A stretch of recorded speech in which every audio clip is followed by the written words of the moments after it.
जय जगन्नाथ। श्रीमंदिर पताका और छाई विषय तो समस्ते जानी, किंतु आपण महाप्रभुंकर ए तीनोटी गुप्त नीति विषय जानी कि?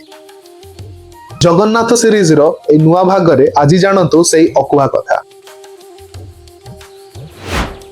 देवस्नान पूर्णिमा रे महाप्रभु 15 दिन ज्वर रे पड़ती।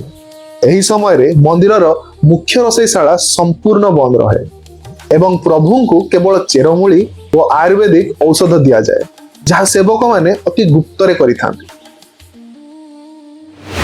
रथयात्रा समय महाप्रभु को सेवा करुथिबा दैतापति सेवक माने निजको प्रभु को परिवार बोली मानि थांते।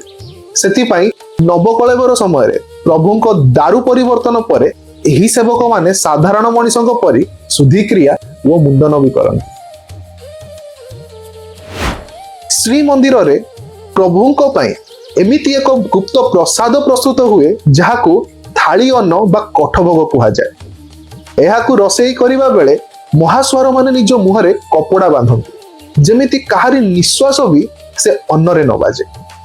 आम संस्कृतिर ए गहन रहस्य पाई कमेंट रे जय जगन्नाथ लिखंतु एवं कालीर द्वितीय भाग पाई एबे ही फॉलो करंतु।